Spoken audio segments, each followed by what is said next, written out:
பிரம்மா படைத்த சுவாயம்பு மனுவுக்கு 2 பசங்க 3 பொண்கள்னு பார்த்தோம் இல்லையா. அந்த 2 மகன்களில் ஒருத்தன் பிரியவிரதன், இன்னொருத்தன் உத்தானபாதன். உத்தானபாதனுக்கு 2 மனைவிகள். முதல் மனைவி பேர் சுனீதி, 2வது பேர் சுருச்சி. இந்த பேரே எப்படி கரெக்டாக இருக்குது. சுனீதி அவள் எப்போவுமே நீதி தர்மத்தோடு இருப்பாள். சுருச்சி ரொம்ப பேராசையாக இருப்பாள். அந்த சுனீதியோட மகன் தான் துருவன், சுருச்சியோட மகன் உத்தமன். ராஜா உத்தானபாதனுக்கு சுருச்சியிடம் தான் ரொம்ப பாசம். அதனால் அவன் சுனிதியை கண்டுக்கவே மாட்டான். சுனிதியை கண்டுக்காதனால துருவனையும் கண்டுக்க மாட்டான். அதனால் ஒரு தடவை என்ன ஆச்சுன்னா, ராஜா மடியில் உத்தமன் அதாவது சுருச்சியோட பையன் உட்காந்துட்டு இருந்தான். அந்த சமயம்தான் துருவன் அந்த பக்கமாக வந்தான். துருவனுக்கு அப்போ 5 வயசு தான், சின்ன குழந்தை தான். அவன் அப்படி வந்தவுடனே உத்தமன் உட்காருக்கிறத பார்த்தாலே தனக்கும் தான் அப்பா மடியில் உட்காரணும்னு ஆசை வந்துடுது. ஏன்னா அவர் நல்லா கொஞ்சின்னு இருக்காரா, இவனும் சின்னவன் தானே. ஸோ அது இவனுக்கும் அப்பா கொஞ்சணும்னு ஆசை வந்துட்டு மடியில் உட்கார போனான். பக்கத்தில் பார்த்தா சுருச்சி உட்காந்துட்டுருக்கா. அவளுக்கு சுனிதி துருவனை பிடிக்காது இல்லையா. என்ன பண்ணா, ஓடி வந்து துருவனை பொறாமையோட சுடுசொற்கள் பேசி அவனை ராஜாவோட மடியிலேருந்து உட்காரக்கூடாதுன்னு சொல்லி தள்ளி விட்டுறா. குழந்தை பாவம், சின்னது தானே. அது மட்டும் இல்லை, சுடு சொல்ல நிறையா சொல்கிறா. நீ என் மடியில் என் வயத்தில் பிறந்தா தான் நீ வந்து உங்கள் அப்பா மடியில் உட்காரலாம். அதனால் நீ என்ன பண்ணு, காட்டுக்கு போ, பகவான் நாராயணனை குறித்து நல்லா தவம் செய்யு, அடுத்த ஜென்மத்தில் என் வயத்தில் பிறக்கணும்னு வேண்டிக்கோ அப்படி சொல்லி அனுப்பிச்சி விட்றா. இந்த குழந்தை பாவம் அழுதுண்டே அவள் அம்மா கிட்ட வருது. வந்து சுனித்திட்டே நடந்ததெல்லாம் சொல்கிறது. சுனித்தி அழகாக அறிவுரை வழங்குறா. நீ சித்தி ஏதாவது தவறாக பேசினியா அப்படின்னு கேட்குறா. இல்லைம்மா அப்படின்னு அந்த குழந்தை சொல்கிறது. அப்படி தான் இருக்கணும், யாரையும் தவறாக பேசக்கூடாது, மனதால் கூட தப்பாக நினைக்கக்கூடாது. அப்புறம் சொல்கிறா, நீ தப்பாக நினச்சான்னா அது தீங்கு உனக்கே வந்துடும். அதனால் யாரையும் தப்பாக நினைக்காத, மனசால் கூட தப்பாக நினைக்காத அப்படிலாம் சொல்லிவிட்டு அவங்க இன்னொன்று பாரு, அவங்க சித்தி கரெக்டாக சொல்லியிருக்கா. என்ன சொன்னா, காட்டுக்கு போய் நாராயண தவம்புரி சொன்னான் இல்லையா, அது நல்ல விஷயம் தானே. ஆனால் நீ நாராயணை குறித்து தவம் செய்யும்போது இந்த அப்பா மடியில் உட்காரணும்னு கேட்காத, இதை விட பெரிய பதவி வேணும்னு கேளு. என் பகவான் தன்னோட மடியை கூட கொடுப்பார், ஏன்னா அவ்வளவு காருண்யர் அவர். அதனால் சின்ன பதவியெல்லாம் கேட்காத, நீ போய் காட்டுக்கு போய் தவம் புரி அப்படின்னு அனுப்பிச்சி விட்றா. துருவனை என்ன பண்ணுறான், உடனே காட்டுக்கு தவம் புரிய கிளம்பிடுறான். வாசலெல்லாம் காவல்காரர்கள் இருக்கா, யாரும் துருவனை தடுக்கவே இல்லை. ஏன் தடுக்க போகிறா, ஏன்னா ராஜாவே துருவனை மதிக்கலை இல்லையா. அதனால் யாருமே துருவனை கண்டுக்கவே மாட்டான். அந்த குழந்தை அப்படியே காட்டு பக்கம் போகிறது. காட்டு பக்கம் உள்ளே போகிறச்சே நாரதர் வழியில் வரார். வந்து துருவனை பார்த்துட்டு தலையில் அப்படியே தடவி கொடுத்து, எங்கே நீ இப்படி போயிட்டே இருக்க அப்படிங்கிறா. நாரதர் தடவி கொடுத்த உடனேயே துருவனுக்கு ஒரு புத்துணர்ச்சி வந்த மாதிரி இருக்குது, பயமெல்லாம் போயிடுது. நீ ரொம்ப சின்ன பையன், காட்டுப்பகுதியில் கொடிய மிருகங்கள்லாம் இருக்கும், நீ எங்கே அங்கே போகிற, நேர அரண்மனைக்கு போ, நீ யார், என்ன பண்ண போகிற அப்படிலாம் கேட்குறார். துருவன் சொல்கிறான், நான் நாராயணன் கொடுத்து தவம் புரிய வந்திருக்கேன், எங்கள் அம்மா தான் என்னை அனுப்பிச்சா, ஏன்னா அப்பாவோட உயர்ந்த பதவியை கேட்க சொல்லியிருக்கா. ஏன்னா அப்பா வந்து என்னை மடியில் வச்சுக்க மாட்டேன்ட்டா. அதுக்காக எங்கள் அம்மாட்ட சொன்னபோது எங்கள் அம்மா சொன்ன, இதெல்லாம் கேட்காத, காட்டுக்கு போய் தவம் பண்ணி பெரிய பதவியாக நாராயணன்ட்ட கேளு சொல்லி அனுப்பிச்சா, நான் காட்டுக்கு போய் தவம் செய்ய போகிறேன் அப்படின்னா. நாரதர் எத்தனையோ உபதேசம் பண்ணி பார்த்தார். அவன் பிடிவாதமாக முடியவே முடியாது, நான் காட்டுக்கு தான் போய் தவம் செய்வேன் அப்படின்னு சொல்லட்டான்.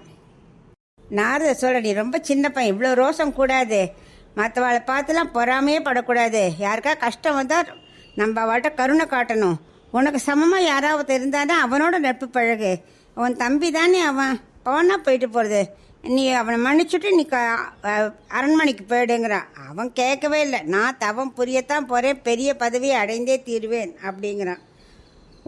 உடனே நாரதர்கிட்ட சொல்கிறான், நீங்கள் எனக்கு அதுக்கேற்ற வழியை காட்டுங்கன்னு சொல்லி பிரார்த்தித்து அப்படியே நாரதரோட திருவடியில் விழுந்துடுறான். சரணாகதி அடைஞ்சாச்சுன்னு நான் நாரதர் உபேசிக்காமல் இருப்பாரா, அவர் உபேசிக்க தொடங்குறார். யமுனா நதிக்கு போ, அங்கே மதுவனம்னு ஒரு இடம் இருக்குது, அது ரொம்ப முக்கியமான இடம். அங்கே யமுனையில் குளிச்சுட்டு தூய இடத்துல அமர்ந்துண்டு பிராணாயாமம் செய். அப்புறம் நல்ல தூய்மையான மனத்தோட பகவான் அப்படியே தியானம் செய். பகவான் அப்படியே அவரோட திருக்கோலத்தை உன் மனசில் அப்படியே நீ கொண்டு வரணும். அது அப்புறம் எப்படி 12 அக்ஷரத்தை கொண்ட ஓம் நமோ பகவதே வாசுதேவாயங்கிற அக்ஷரத்தையும் அவருக்கு அந்த துருவனுக்கு உபதேசித்தார். அதுக்கப்புறம் கூடிய மட்டும் இந்த உபவாசம் செய், அது ஒருமுகப்பட்ட மனத்தோடு அப்படியே பகவான் இந்த மந்திரத்தை விடாமல் ஜெபிச்சுட்டே இரு, மானசீகமாக பகவானுக்கு ஆராதனை செய்யி அப்படிலாம் உபதேசித்தார். அவரோட திருக்கோலத்தை அப்படியே நீ மனசில் இருத்திக்கணும். அப்படி தியானம் பண்ணாதான் பகவான் அருள் அப்படியே உனக்கு கிடைக்கும். அப்படிலாம் உபதேசம் பண்ணிட்டோ அவர் சொல்கிறார், என்ன பண்ணணும், கூடிய மட்டும் நீ என்ன பண்ணணும், உபவாசம் இருக்கணும். எடுத்தவொடனே உபவாசம் இருக்க முடியாது, கொஞ்சம் கொஞ்சமாக நீ உபவாசம் வச்சா தான் உனக்கு பக்தி பெருகும் அப்படின்னு சொல்லிட்டு அவர் கிளம்பிடுறார் நாரதர். இவனும் நேராக மதுவனத்தை நோக்கி புறப்படுறான். அங்கே போயிட்டு இங்கே வெளியில் வந்த நாரதர் என்ன பண்ணார், நேர நாட்டுக்குள்ளே ராஜாவை பார்க்குறார். ராஜா அப்படியே தன் தவறை உணர்ந்து அப்படியே வருத்தத்தோடு உட்காந்துருக்கான். ஐயோ துருவனுக்கு என்ன ஆச்சோ, நான் அப்படி தப்பாக நடந்துட்டேனே அப்படின்னா வருத்தப்பட்டு உட்காந்துருக்கான். அப்போ நாரதர் வந்தார்.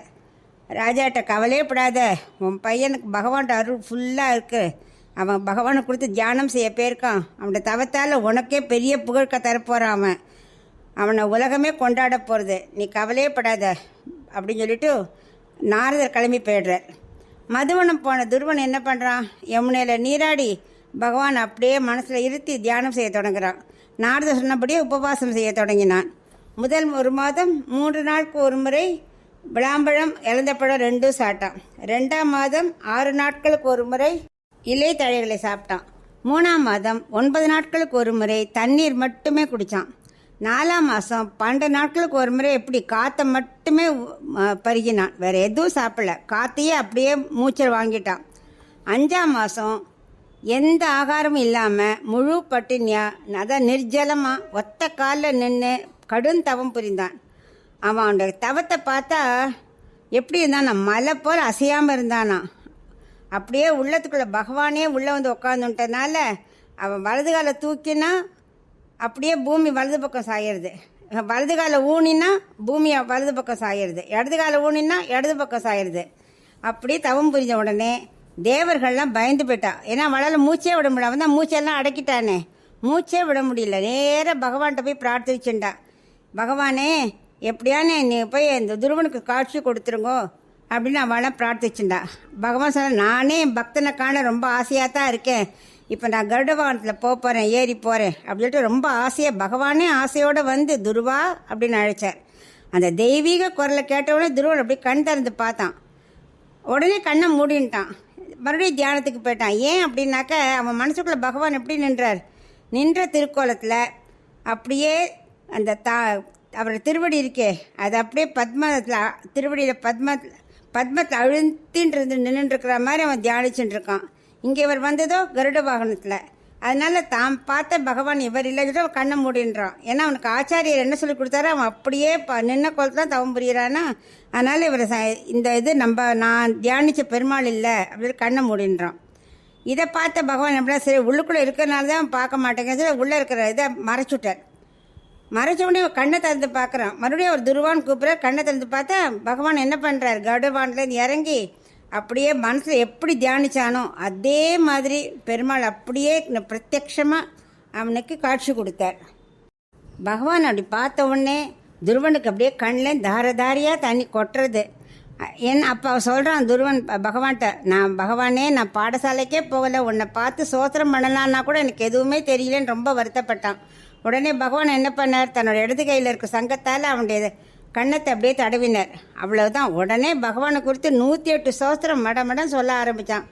அப்போ சொல்கிறான், உன்னை நான் இது வரைக்கும் பார்த்துட்டு தவம் புரியலை, உன்னோட சரித்திரத்தை நான் கேட்கல, எதுவுமே நான் ஒன்றுமே பண்ணலை, உன்னை ஆசையோடு சேவிக்க ஆசைப்பட்டேன், அவ்வளவுதான், உன்னை தரிசனத்தே போகிறோம் அப்படிங்கிறார்.